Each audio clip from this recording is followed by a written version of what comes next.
or let us start with the formal content of the course. So this course, as I said, is divided into multiple components. Just a second. Yeah. So this course is divided into multiple units or parts, as I explained in the previous lecture, in the zeroth lecture, that is. So I'll just list those out specifically. So we'll okay. Still misbehaves anyway. So first we recap signal.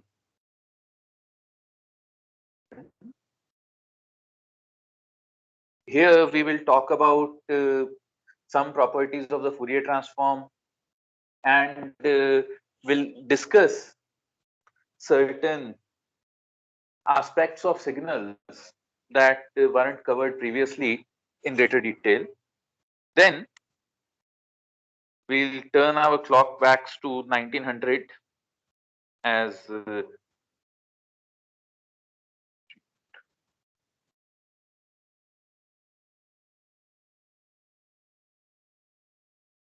generation, properties, and detection. Then we will talk about the idea of angle modulation, and see that and we'll talk about angle modulation and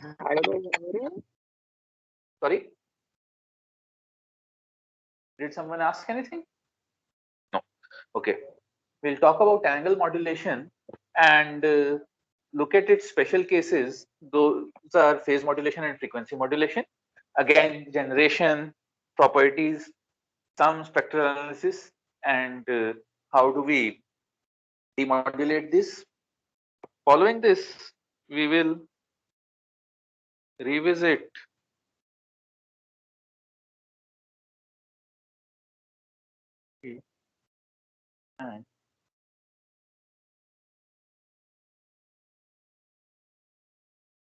and use this knowledge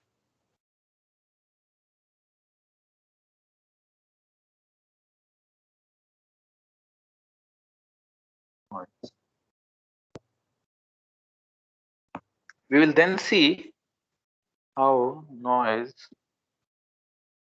affects communication system. And finally, we do digital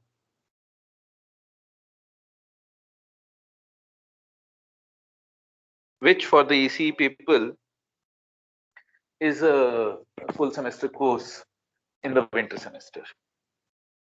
Fine. So with that said, let us start with our first unit or first what should I call it? First course module, that is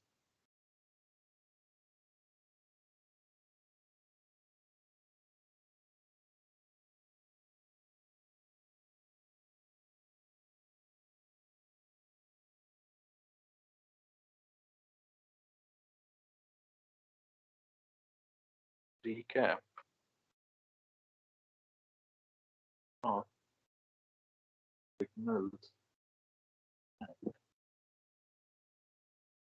So I believe all of you know what is a linear time invariant system. A system that follows the properties of linearity, that is homogeneity and superposition, and is time invariant, that is it doesn't matter at what time you give an input, the output will always remain the same. So you know what a linear time invariant system is. So I'll assume, okay, so and with a linear, so we know that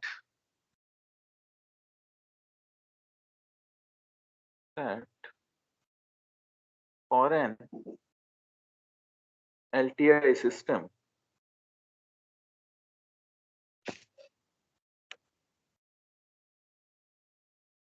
we can write output yt as the input xt convolved with the impulse response. Output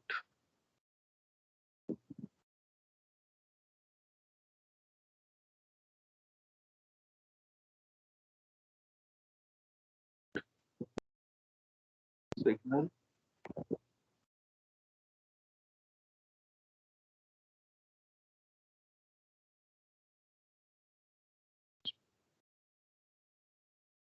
you know what is the impulse response, or what does the impulse response means? It mean the impulse response, I'll simply state this out just for completeness. Output of the LTI system in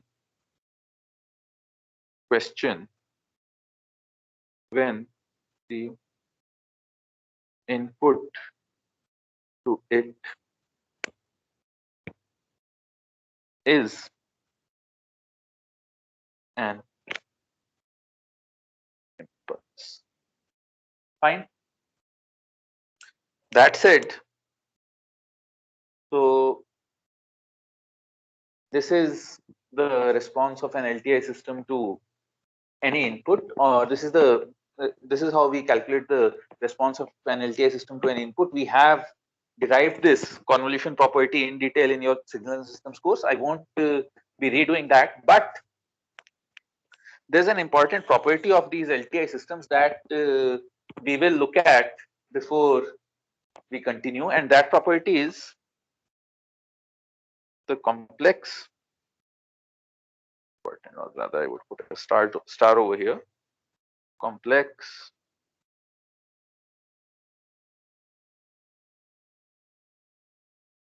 forms or is an eigen function of the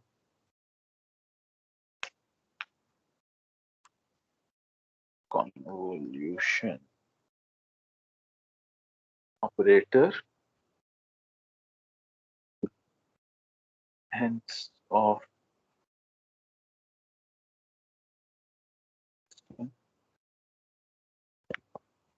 the convolution operator is an eigenfunction of the complex sinusoid is an eigenfunction of the convolution operator and hence of LTI systems, full stop, which means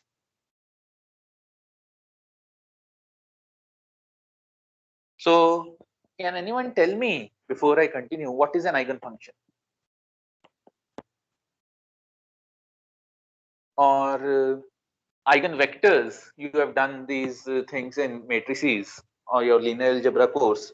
What is the physical significance of an eigenvector?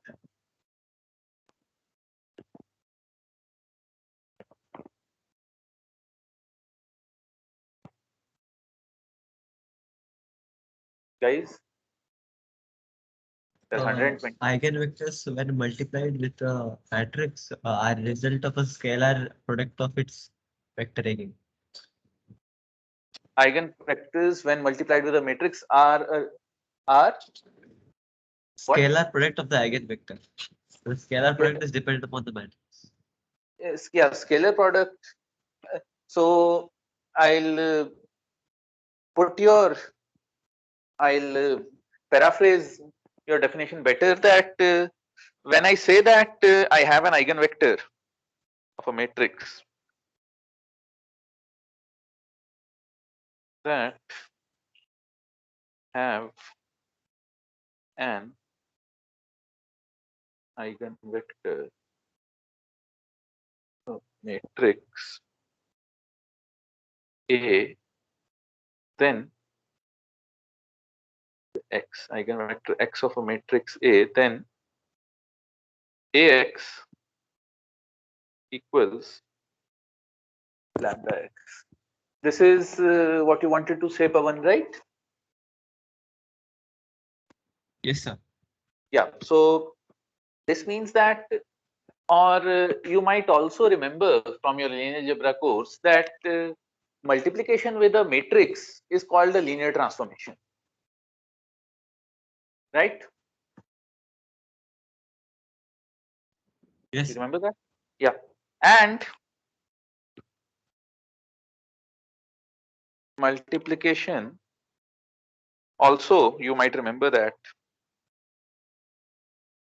if multiply vector x with the matrix A, rather with a full rank matrix. Let's be consistent here.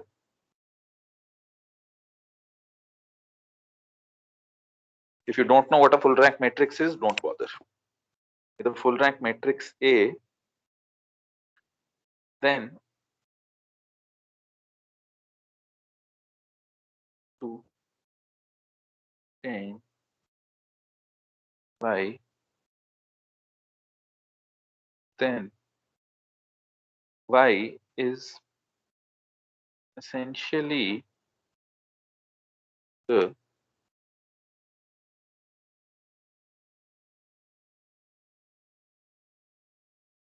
then the elements of y.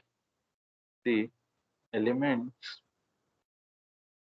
of y are essentially the coordinates of the vector x in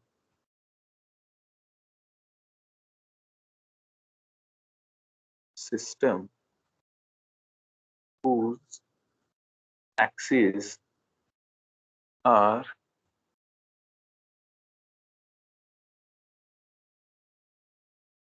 columns,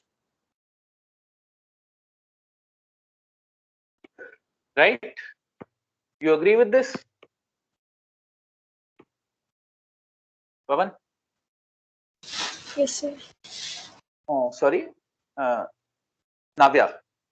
This Yes. is yeah. This is okay. This is what you did, or this is a geometrical explanation of vector multiplication, right? Or matrix multiplication. Yes, sir. Yeah. So now, what an eigenvector means is that when I have Ax equals lambda x, means that this vector x for the given coordinate space, its relative position or its relative position with respect to the origin remains the same. It's just that it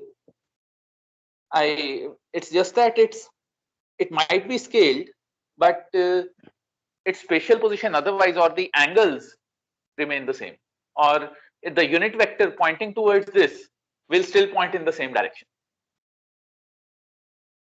Make sense? Sir, can you repeat again? So this means that so if I reduce my observation space to 3 dimensions for a minute for simplicity, then Ax equals lambda x means that when I transform the coordinate system, I can consider that there's a unit vector pointing in the direction of this x with some r theta phi in the 3-dimensional space. Reducing our observation space to 3 dimensions, I can assume that there is a unit vector pointing to this in the direction of this vector. Yes, sir. Yes.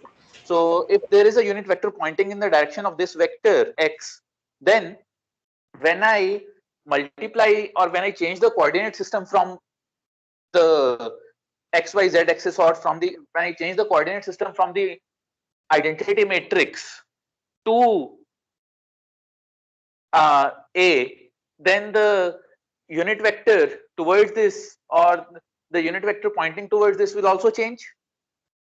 Agreed? Yes, sir. But if X happens to be an eigenvector of the matrix A, then the unit vector pointing towards that particular X does not change when you transform the coordinate system. This is a special property of eigenvectors. They remain unchanged, their direction remains unchanged under certain linear transformations. This is what makes eigenvectors so important. And it's so they're not totally useless as you might have thought in your linear algebra course. Now,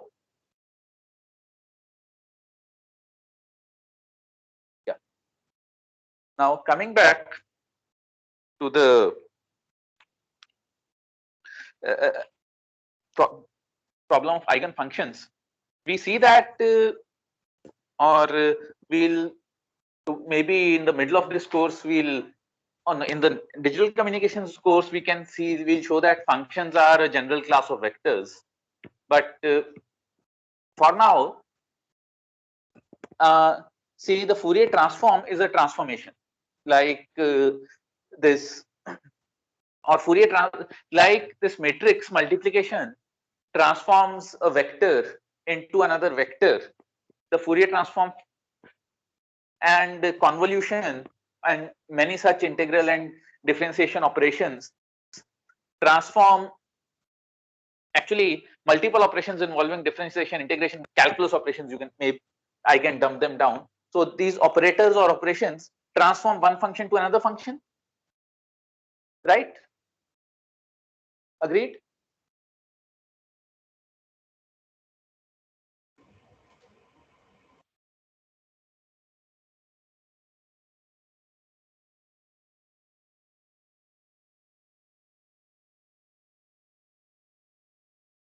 Two.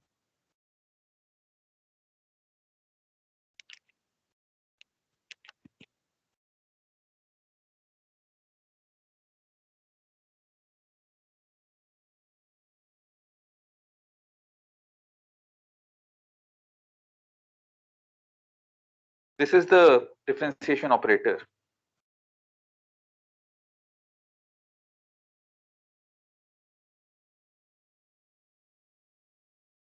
Then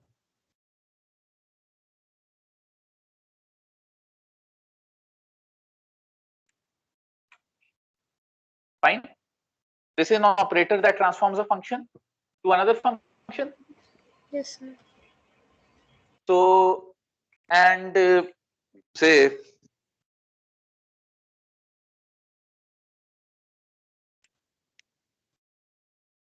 right? Make sense? Transforming one function to another function. So, which means that operators like matrices transform these functions. So now I say that this is an operator.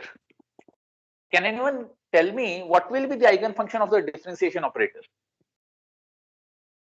This is pretty straightforward. That's why I'm asking this. What is the eigenfunction of the differentiation operator? Exponential. E power x. Yes. So yeah. So this gives you a hint of what are eigenfunctions and so this gives you a hint of what are eigenfunctions. So now convolution is one such operator. So let's say the convolution. So the convolution operator operates on two functions, but it's still an operator. So let us talk about a convolution operator. So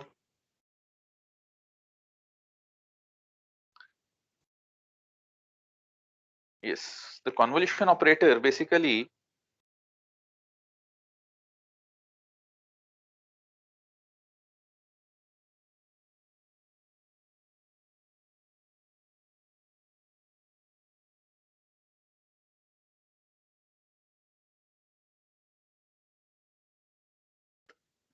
right.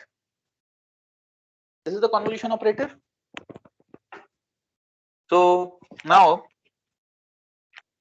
let xt equals 2 pi again.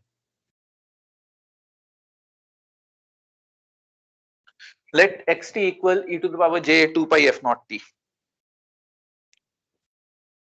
This is a complex exponential.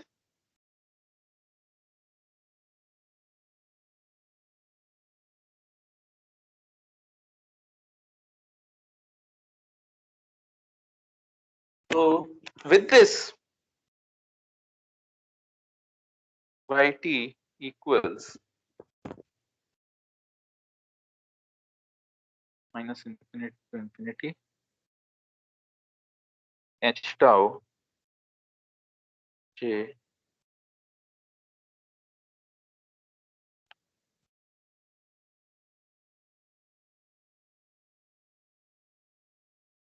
right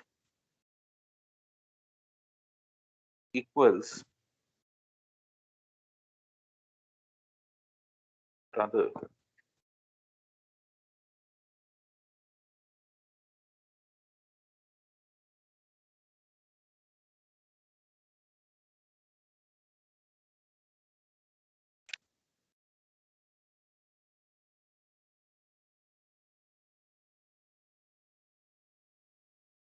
I can take this out.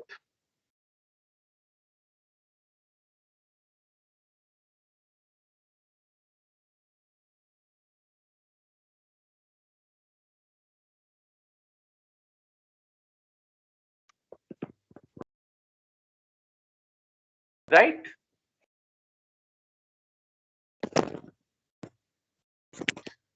You agree with this, jugglery?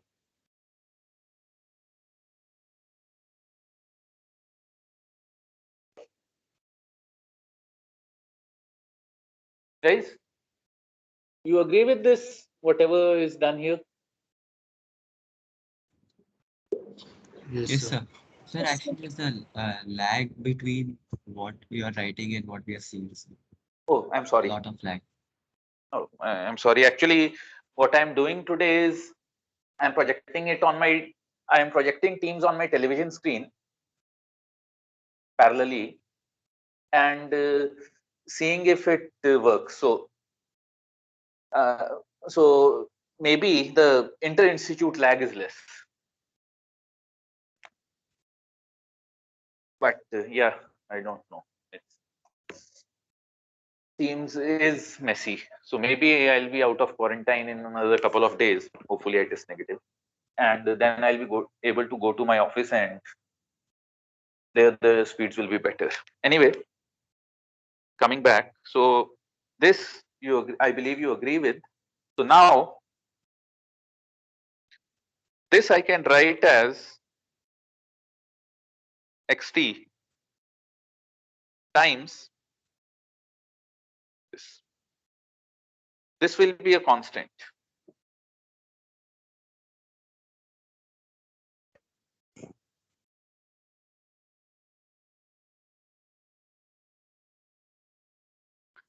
For a given, sorry, this should be f naught.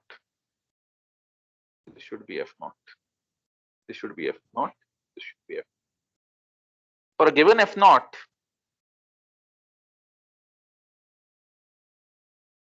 will be constant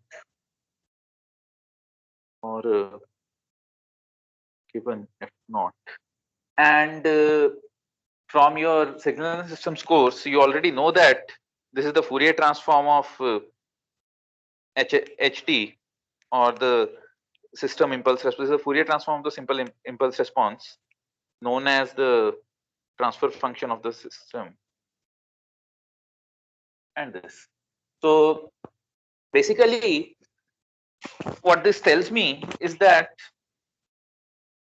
when I supply system with a complex pairing frequency f0, I the get a complex. This should be an LTI system.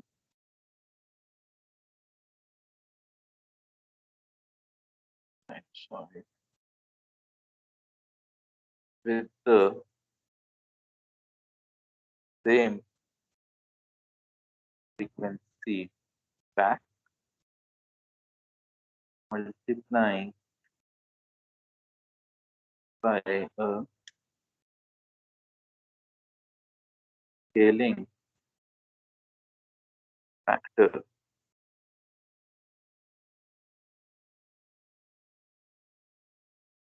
that is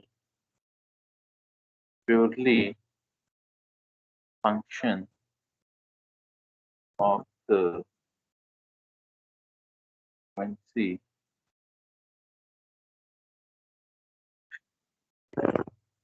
that is purely a function of the frequency f naught.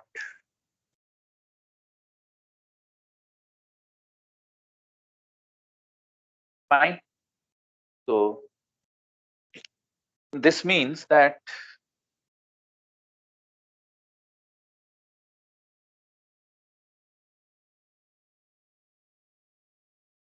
the complex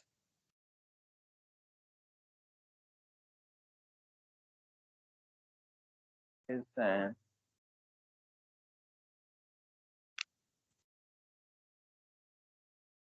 or all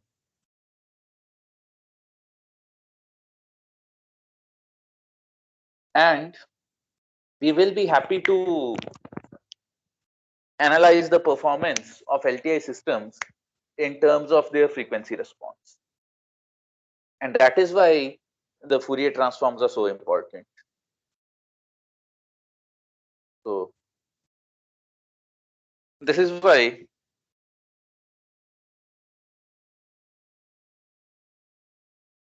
we spend so much time and to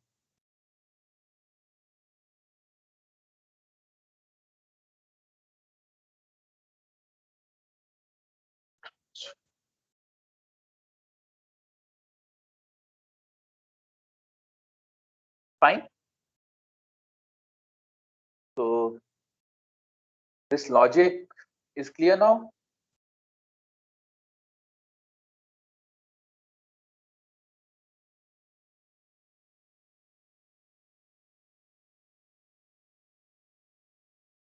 Great.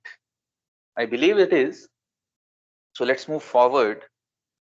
Let us now, so since the reason for using Fourier transforms is clear, let us now quickly revisit certain properties of the Fourier transform. So let us quickly revisit some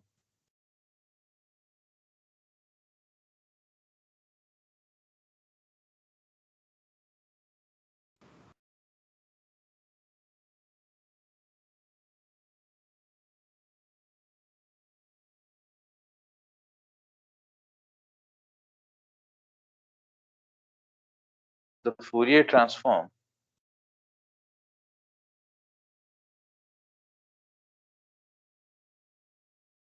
for signal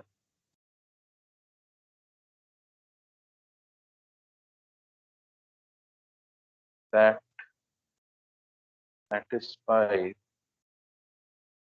the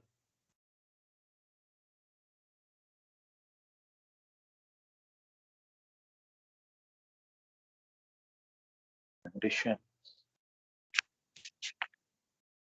Dirichlet's conditions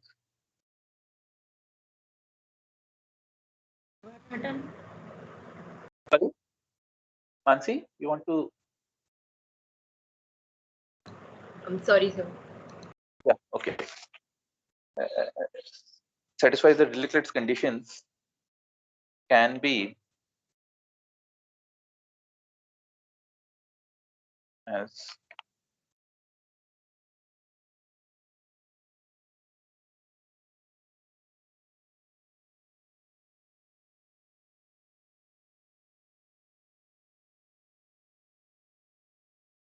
right, where with these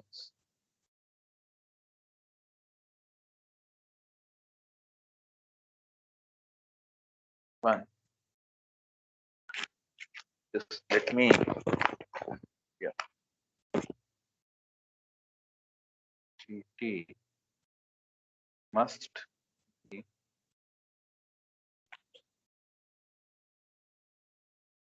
single value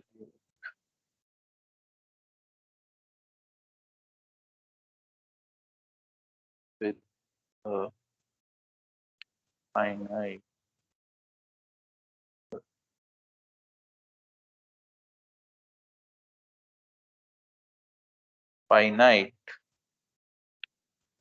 maxima and minimum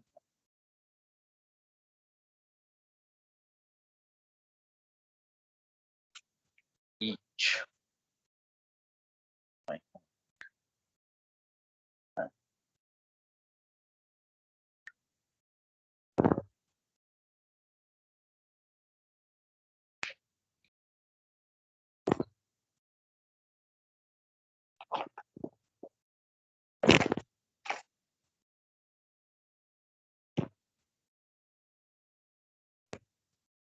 second property, I'm writing GT may contain a finite number of finite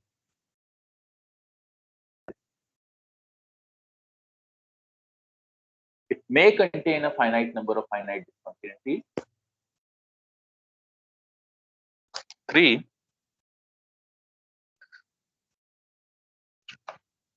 GT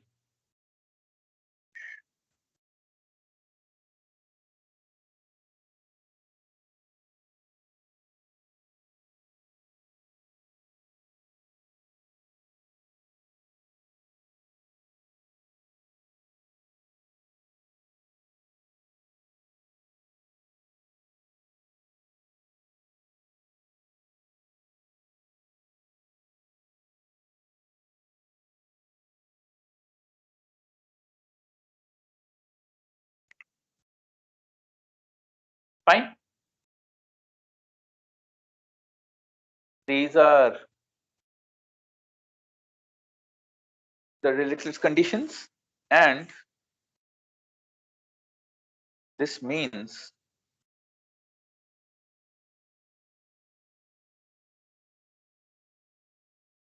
all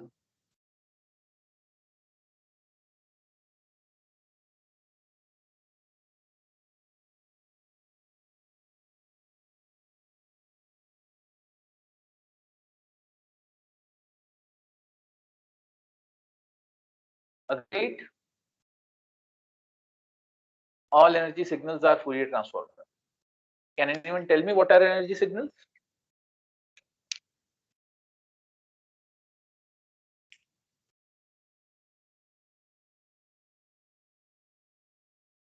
Can anyone quickly just recapitulate what are energy signals? Or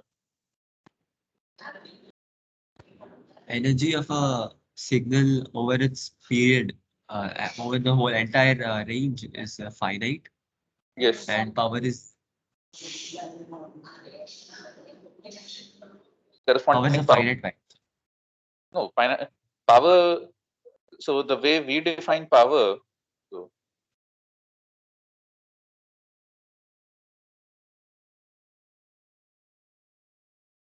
power.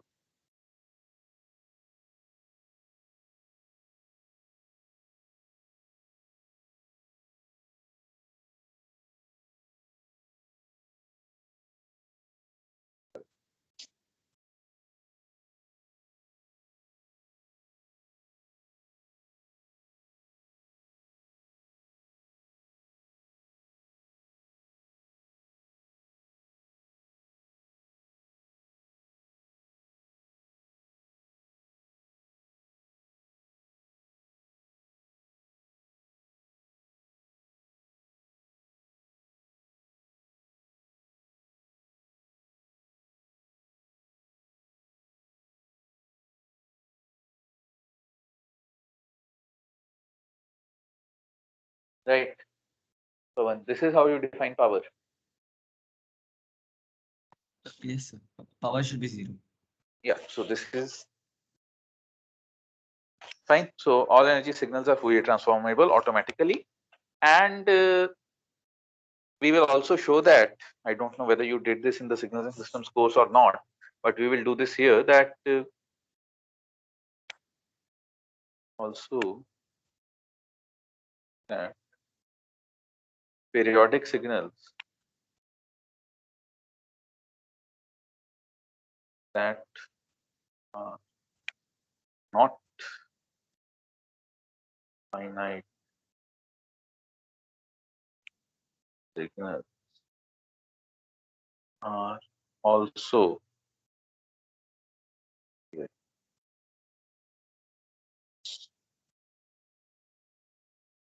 So did you do this in your signals and system course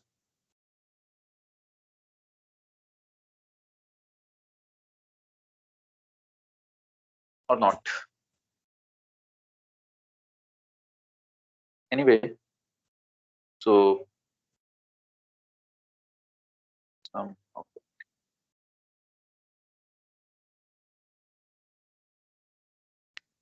f of gt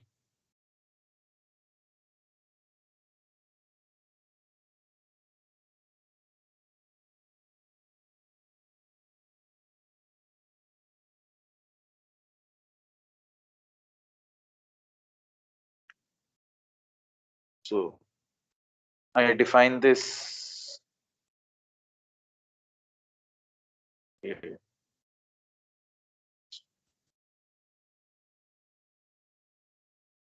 So what is the eigen function of the Fourier transform operator? Anyone? There are two eigen functions of the Fourier transform operator.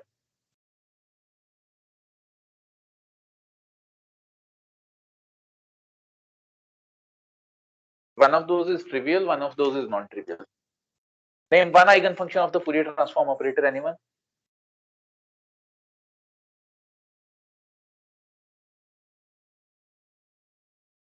Okay. Homework.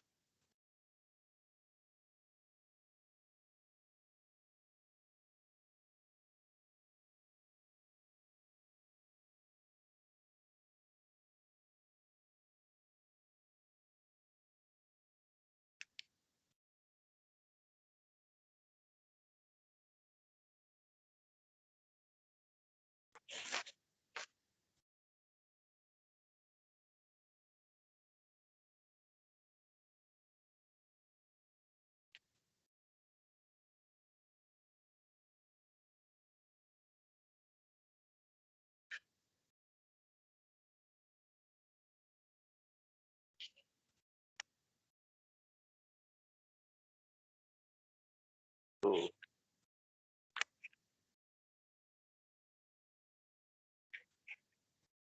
obviously, no one will check this homework, so it's totally upon you to choose to not do this. But it will be fun if you try this out. Then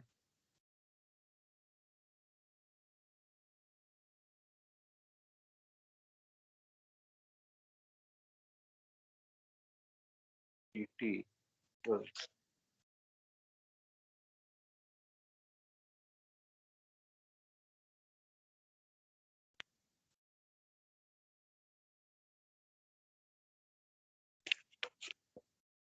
Right. This is the inverse Fourier transform. Now, if dt is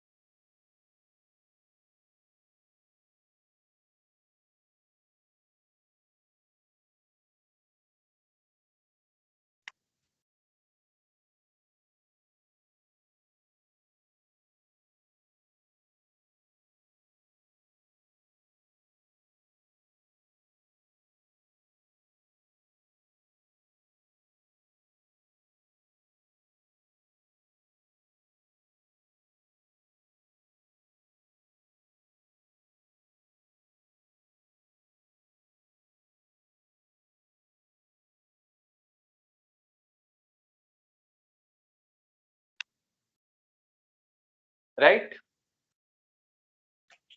this means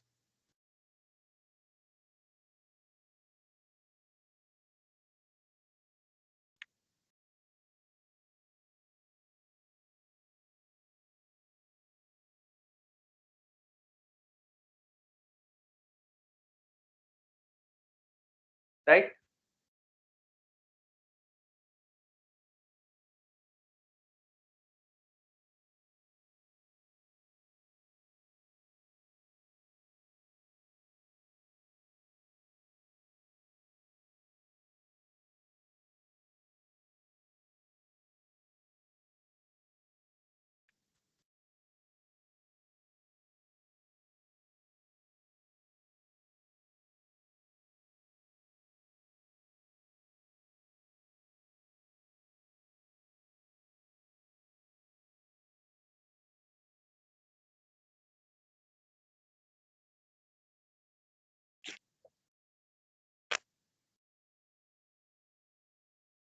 Fine.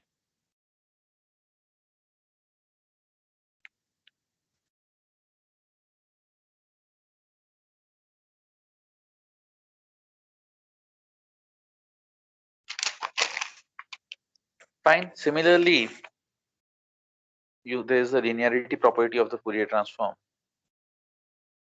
The that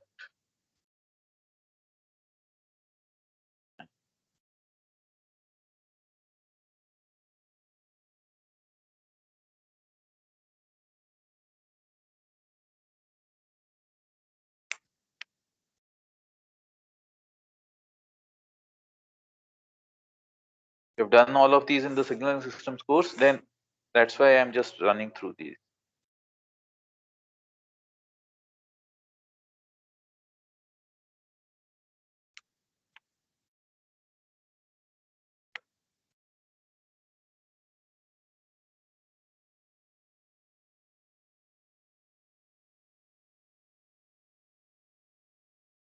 Scaling.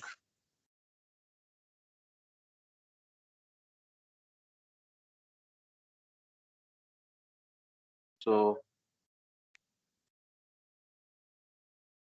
okay, duality is yet to come. Yeah, duality. So, these are the other properties of Fourier transform that I believe you know. If you don't know any of these, now is a good time to ask me to show you how these work.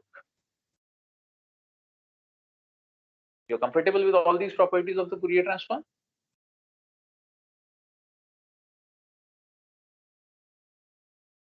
Five, four, three, two, one. I take that as a yes. That you're comfortable with all these properties of the Fourier transform. So these are the properties of the Fourier transform that we will be used. So we will use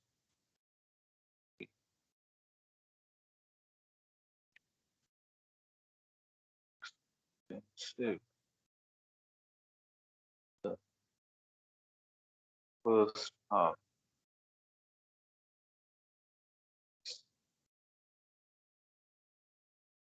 Second half, we'll talk about it when we reach there. So now,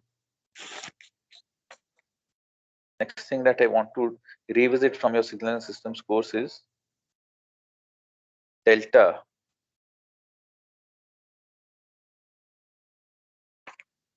So, delta functions. How many delta functions are there? Anyone? How many delta functions are there?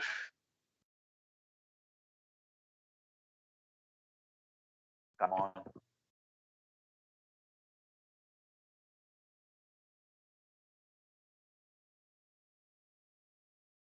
Come on, guys.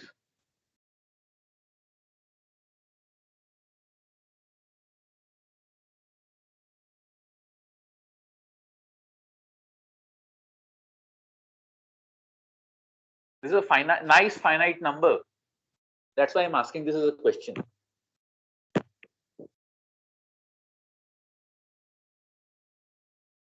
Okay, I'll tell the answer. There are two delta functions. Now, can anyone name them? Can anyone name these two delta functions?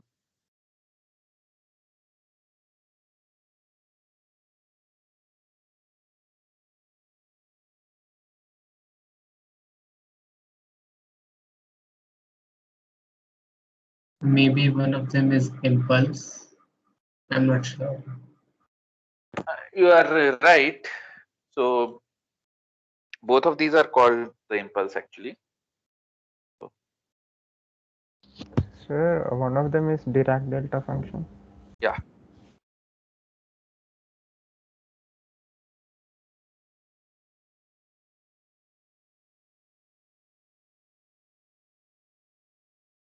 Dirac delta, Kronecker delta.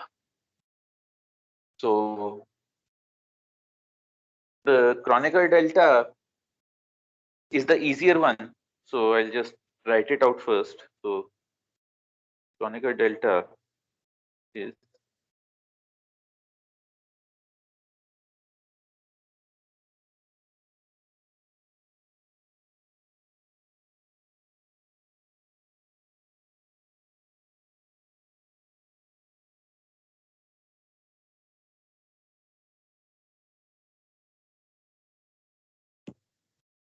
right.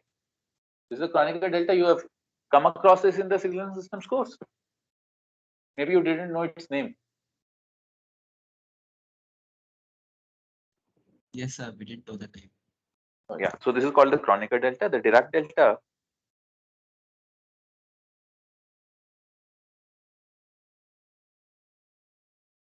you know the Dirac delta function is named after someone.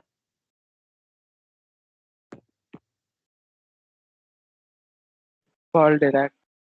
Paul Dirac. You know about him, or how much do you know about him?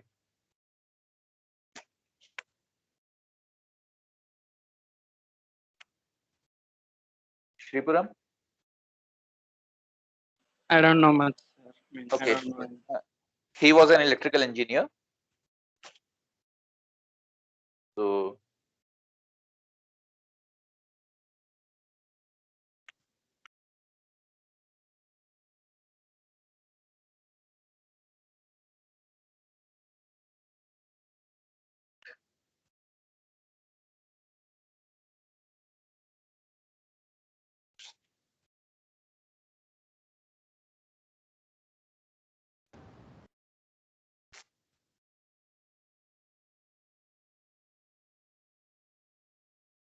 fine.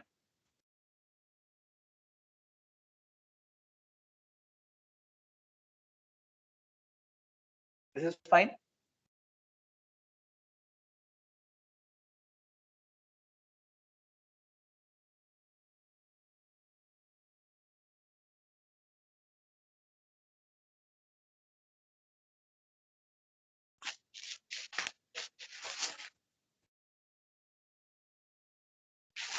So this, and it can be approximated as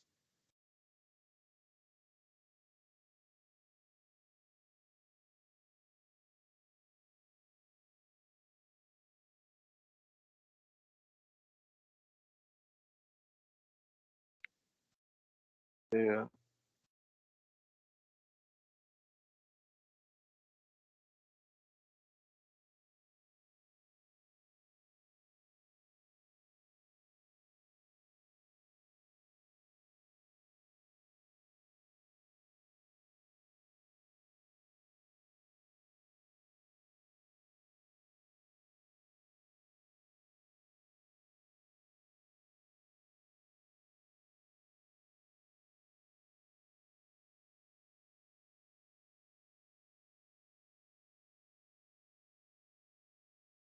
right. So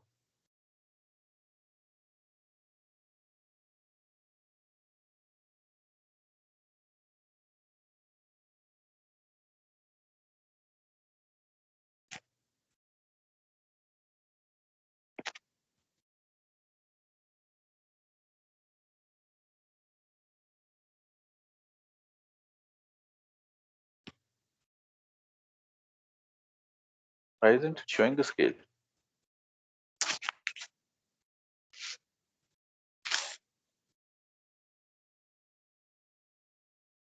So let's say this is 1, this is half,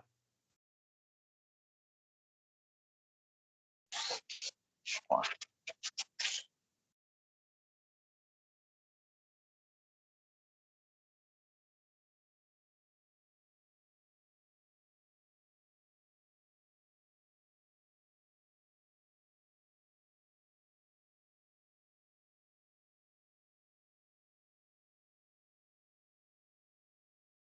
So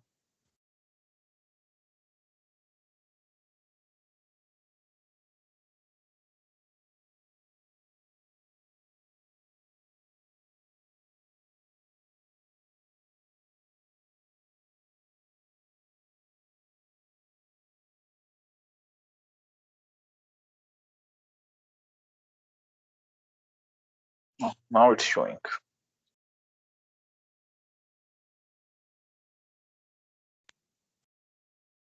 I was planning to use this. Yeah, only now. Now it changed the color as well.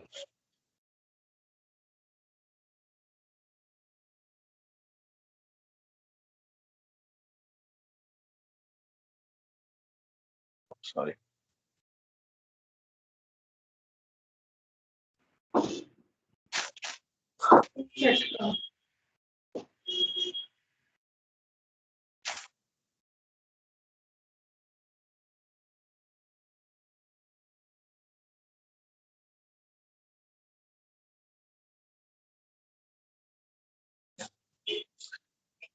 So delta equals half. My bad. So, and instead of blue, I chose galaxy color. So I don't know what color is that, but anyway. So this is how the delta function behaves, and it has this nice property that gt delta t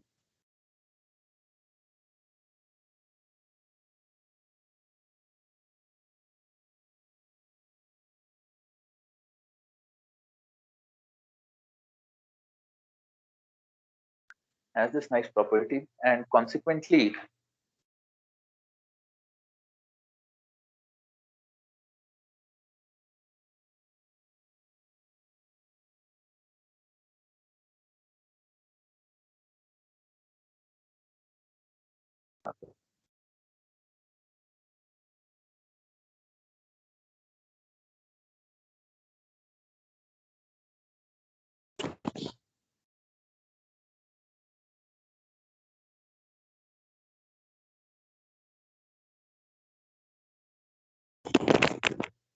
And again,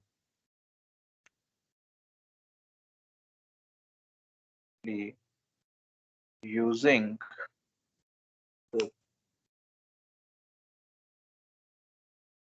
duality property of the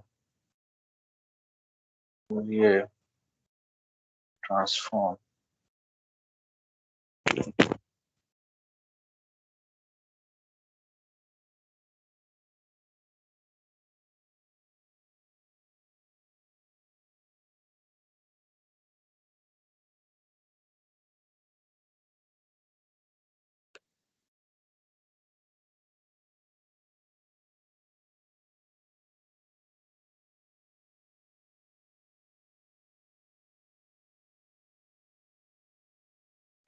So, yeah, this is how we calculate the Fourier transform of a constant. Fine. So let us stop here then and continue on Friday. I hope that's okay. Or you want me to continue? Oh, people are leaving. So I take that as an indication that you want me to stop. So in other news, I have uploaded the, yeah, I have just a second. So this will be saved automatically. And see, in the class materials folder, second, it will come.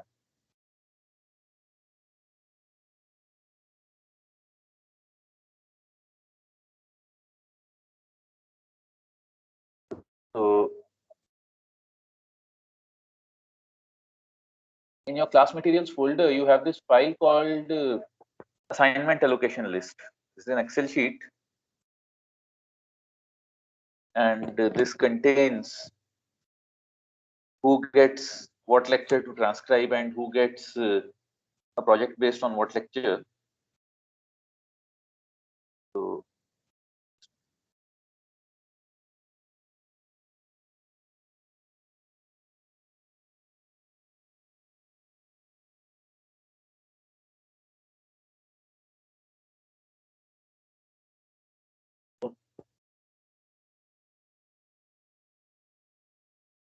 laptop heating up.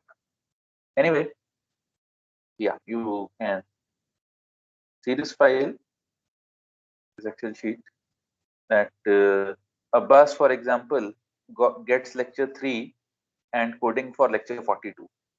And since lecture 2 changed from what it was last year, so what I'll do is I'll allocate starting today's lectures. So you'll have to transcribe. So there will be no coding assignment for today's lecture, but for transcription, today's lectures will also be included, and I'll reallocate these. So maybe you can revisit this file some 2 hours later, and you will find everything in place. So in a couple of hours, I'll update this file. Questions?